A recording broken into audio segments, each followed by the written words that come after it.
hard evidence. I don't have concrete proof that I could hand over to the police and expect them to arrest someone. I don't have security footage, fingerprints, or anything like that. What I do have is a gut feeling that has only gotten stronger over time, and the unsettling part is that I'm not the only person who feels that way.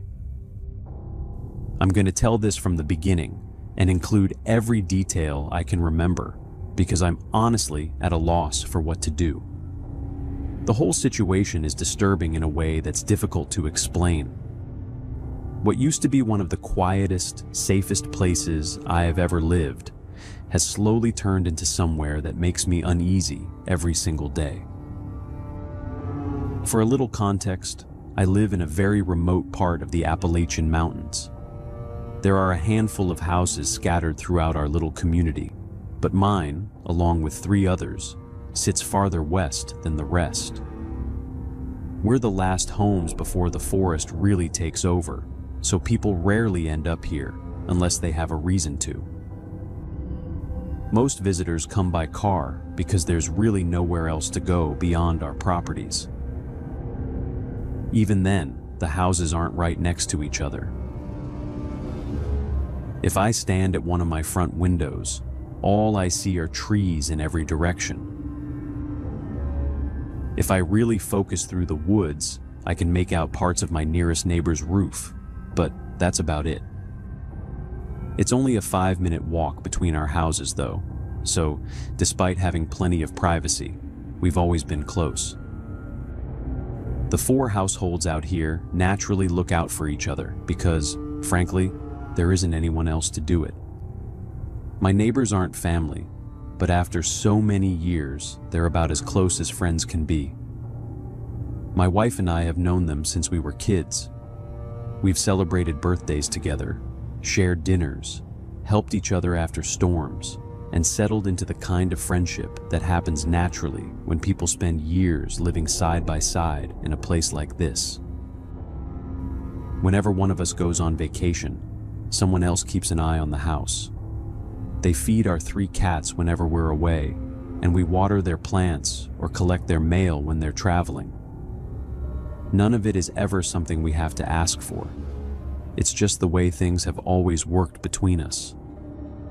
Out here, you depend on the people around you, and over the years they've become people I trusted without ever having to think twice about it. Then, about a year ago, something small happened that didn't seem important at first. One afternoon, I noticed a car parked outside my neighbor's house that I'd never seen before. It didn't immediately strike me as suspicious. Even though they don't have much family nearby, they do have a few old friends who stop by every once in a while. I figured someone had come to spend a couple of days with them, and I didn't think much more about it. After 2 days, though, I started wondering if maybe that wasn't the case. The unfamiliar car was still sitting in exactly the same spot, but both of my neighbors' vehicles were gone. That led me to another explanation. Maybe they'd done one of those home swaps where 2 families trade houses for a vacation. It didn't really seem like something they'd normally do, but everyone tries new things eventually, and it wasn't impossible. As the days went by, though, the situation started feeling stranger. The unfamiliar car never moved. Their own vehicles never came back. Every curtain in the house stayed closed day and night, and no matter what time I happened to look over, I never saw anyone through the windows. No lights, no movement, nothing that suggested someone was actually living there. Then another thought crossed my mind. Maybe they'd simply bought a different car and gotten rid of the old ones. It wasn't a perfect explanation, but it made more sense than anything else I could come up with. Still, after about a week of seeing the exact same thing every day, I decided I was just going to walk over and check on them. Even if they really had gone away or swapped houses with someone, it felt unusual that they hadn't mentioned it to us beforehand. Like I said, that's just how we'd always done things. Not because anyone owed anyone an explanation, but because that's the kind of relationship we'd built over the years. Even so, I reminded myself that they didn't actually owe us anything, and maybe I was overthinking the whole situation. With that in mind, I walked across the trees toward their front porch and knocked on the door. The second time I rang the doorbell, someone finally answered. The moment the door opened, I recognized the woman standing there. About 2 weeks earlier, she and a man had come to my house and asked my wife and me if we had any interest in selling our property. Even back then, the whole interaction had felt a little off. I had told them we weren't interested, that we loved our home, and had no plans to leave. They kept trying to continue the conversation for another minute or two, before eventually giving up and walking away. I never got around to mentioning it to my neighbors. I'd been incredibly busy that week with work around my storage barn, and even though the encounter had struck me as unusual, especially out here where random strangers almost never show up, life got in the way, and I eventually stopped thinking about it. Seeing that same woman standing inside my neighbor's house immediately made every alarm bell in my head go off. I asked where my neighbors were, whether everything was okay, and what exactly was going on. The answer she gave me was strange. It sounded like someone who had rehearsed an explanation too many times. Someone adding unnecessary details because they were trying too hard to sound believable, while at the same time carefully avoiding the parts they didn't want to say. According to her, she had approached my neighbors about selling the property. They had accepted almost immediately without any hesitation, finalized everything, and moved away. As she was talking, I couldn't stop looking past her into the house. Everything inside still belonged to my neighbors. Their furniture was exactly where it had always been. The family photos were gone, but almost everything else looked untouched. The front entryway looked exactly the same as it had for years. None of it made any sense. If they had really decided to move, why would they leave behind almost everything they owned? I was so caught off guard that I didn't even know how to respond. I thanked her, turned around, and walked back home. It only takes about 5 minutes to get from their house to mine, and my wife was waiting for me on the porch. I immediately reminded her about the couple who had come asking to buy our house, something she remembered because we'd both thought it was odd at the time, and then I told her everything the woman had just said. My wife immediately shook her head. There was no way our neighbors had decided to sell their home and move away that quickly. Even if they had wanted to leave, they would have needed somewhere to stay while everything was being arranged. More importantly, we'd known each other practically our entire lives. We had looked after each other's homes for years. There wasn't a chance they would disappear without saying a single word to us. Still, there wasn't much we could actually do. My wife tried calling both of them over and over again, but neither phone was turned on. For the next couple of days, we kept trying to come up with reasonable explanations.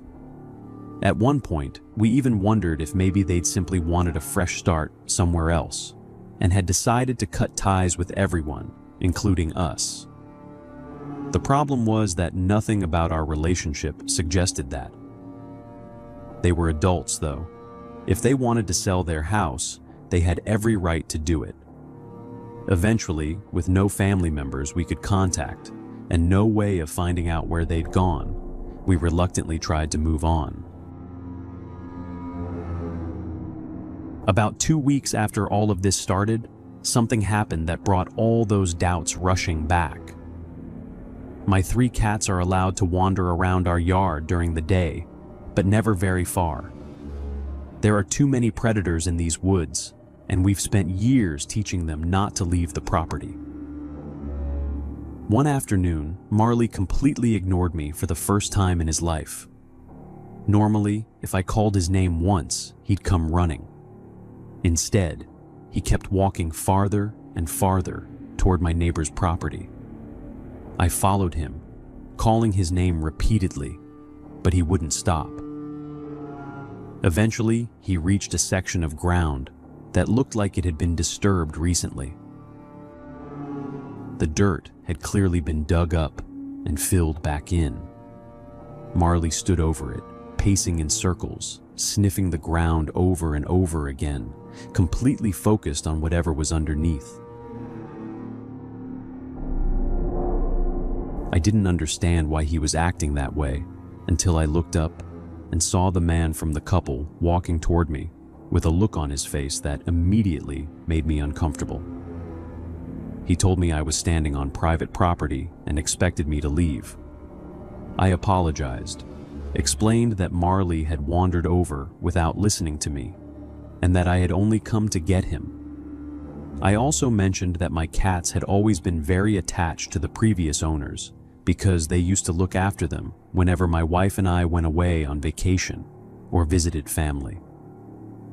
The cats had spent years wandering back and forth between our properties, so it wasn't unusual for them to head over there. I picked Marley up, apologized again, and walked back home. When I told my wife what had happened, she agreed that something about the freshly disturbed ground and the way Marley had reacted didn't sit right with her either. That was the moment we finally decided we should call the police. Maybe it sounds like an overreaction, but by then there were simply too many things that didn't add up. Our neighbors had vanished without saying goodbye. Complete strangers had somehow moved into their house almost overnight. Nobody could get in touch with them.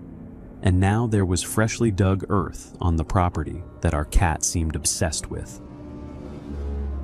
The response we got from the police was exactly what I was afraid it would be.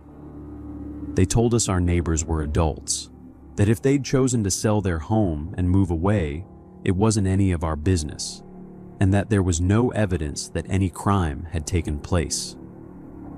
The deputy spent more time lecturing us about wasting police resources than he did listening to what we actually had to say. I won't lie, both my wife and I were furious after that phone call, although neither of us was particularly surprised.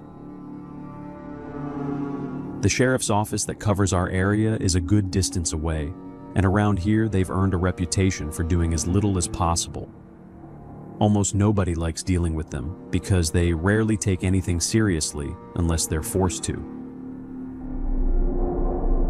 I don't have anything against law enforcement in general. There are plenty of places where they do an incredible job. But out here, most people avoid calling them altogether and usually handle problems themselves.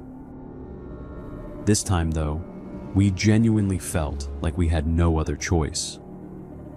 Something genuinely terrible could have happened to them, and we felt like it was our responsibility to report what we'd seen, even if it turned out to be nothing. About 2 days after that incident, I happened to walk past the same area where Marley had stopped. The patch of ground that had been covered over before was now completely open. There was a hole there, and all of the dirt that had been piled on top of it was gone. I can't really explain what I felt in that moment. The only way I can describe it is that every hair on my body stood up. I know some people are probably rolling their eyes hearing me say that, but I'm not someone who talks about instincts or weird feelings. I'm a pretty rational person, so the fact that I had that reaction stuck with me in a way I couldn't ignore. We tried to carry on with our lives, even though neither of us could stop thinking about it or trying to come up with an explanation that made sense. Then, a few days later, our other neighbor, the one I mentioned earlier, since there are only 3 houses out here, came back after visiting some family. The first thing he did was come over to our place asking about the unfamiliar car parked at our neighbor's house. He wanted to know if something had happened to them, or if we knew who had moved in.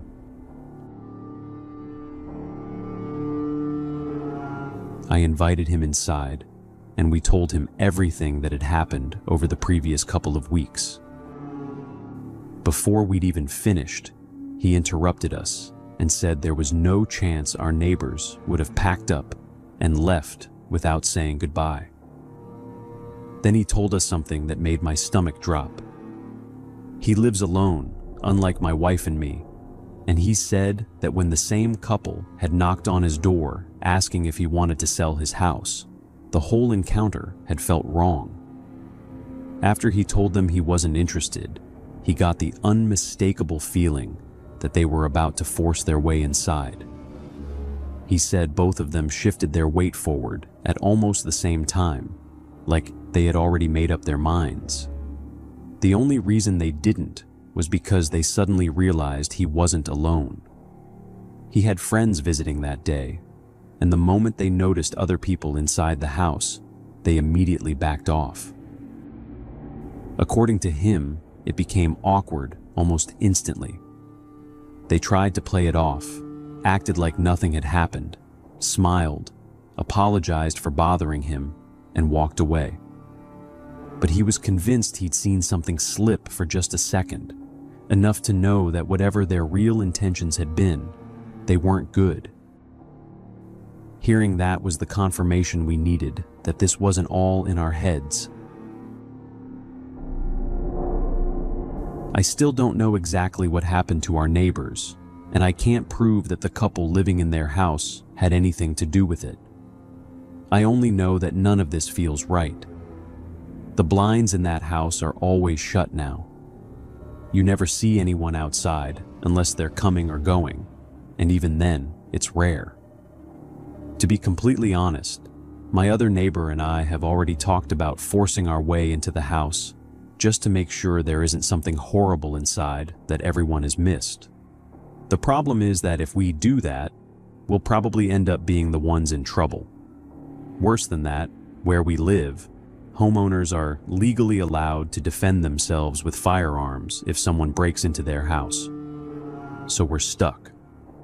We don't know what happened to our neighbors, but we're both convinced something did. We just have no idea where to go from here, and every day that passes makes it harder to believe we're ever going to find out the truth.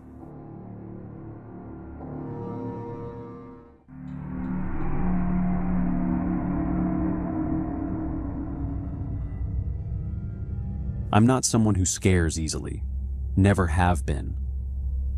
I've lived in a pretty remote part of the Appalachian Mountains my entire life, and I have no plans to leave. I wouldn't say I'm afraid of these mountains, and I'm definitely not one of those people who refuses to go outside after dark or keeps every blind in the house shut because of scary stories. I don't spend much time outside at night, but that's just common sense. There are predators out here, rough terrain, and plenty of reasons to avoid wandering around in the dark if you don't have to. Other than that, I've always been pretty relaxed about living out here. In all the years I've spent in these woods, nothing had ever happened that made me question where I lived or left me shaken. That changed about 2 weeks ago, and I'm still trying to wrap my head around what I saw. I was at home one evening, like I usually am. I just finished dinner and was sitting in the living room playing PlayStation when I started hearing what sounded like music coming from outside. Even though my house is isolated, there are a handful of neighbors spread out through the woods. So my first thought was that somebody was driving down one of the back roads with their windows down. It seemed a little odd because, out here, blasting music at night isn't exactly the smartest thing you can do. You want to be able to hear what's around you. Still, everyone has their own way of doing things. So I didn't think much of it. I figured somebody was nearby, and that was the end of it. About 30 minutes went by though, and it started getting on my nerves. It was getting late, and the music wasn't exactly quiet anymore. Curiosity finally got the better of me, so I walked over to one of my windows to see if I could spot headlights or even a flashlight moving through the trees. There was nothing. No lights, no vehicle, no movement, nothing at all. That made even less sense, so I grabbed my flashlight, stepped out onto the front porch, and figured I'd walk a little closer to wherever the sound was coming from. My plan was simple. If someone was camped nearby or hanging around the edge of my property, I'd ask them to turn it down. I deal with insomnia, and once I finally get tired enough to sleep, I don't want music keeping me awake. Out here, the sound of the forest is the best white noise you could ask for, and I wanted that back. As I walked toward the tree line, the music kept getting louder. Every few steps, it sounded closer, clearer, almost like I was about to stumble onto whoever was playing it. Eventually, I reached the edge of the woods, and I realized something that made my stomach drop.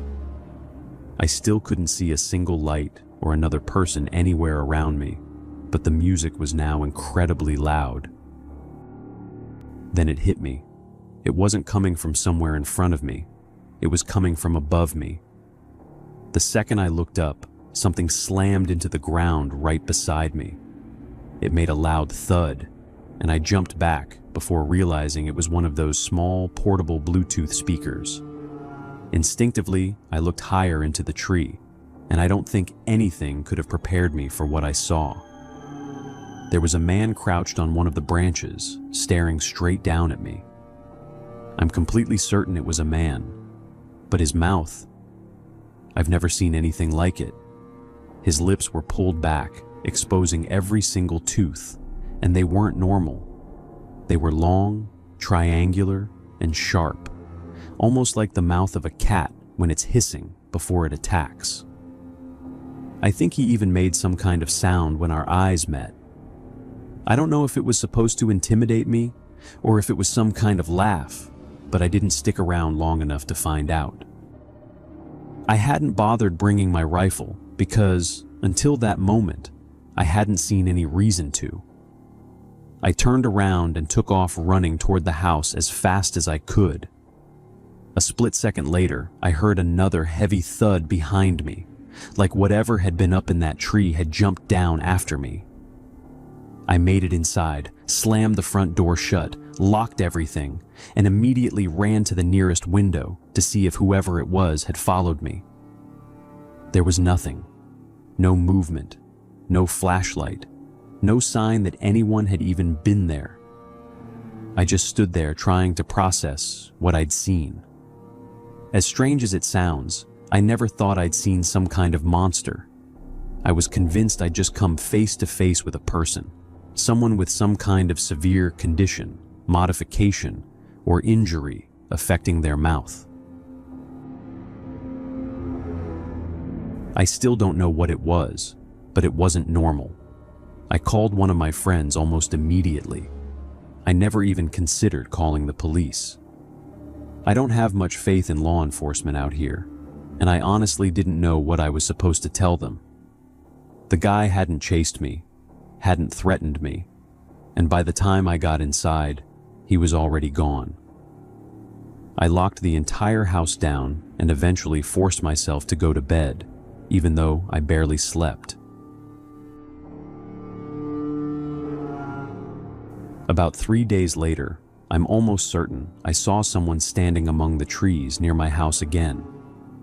This time, I stepped outside with my rifle and yelled that whoever was out there needed to stay off my property or I'd defend myself. A few seconds later, I heard movement deeper in the woods, branches snapping as whoever it was walked away. Since then, I haven't seen anyone else or heard the music again. I still don't know who that man was or what he was doing sitting in a tree outside my house in the middle of the night. All I know is that he was human. I'm not talking about some mythical creature or some supernatural story. He was a man. But I also know that his mouth wasn't normal. Those sharp, oversized teeth are burned into my memory, and I don't think I'll ever forget the way he looked down at me from that tree. I hope he never comes back, but every night since then, I've caught myself listening a little more carefully whenever the woods go quiet.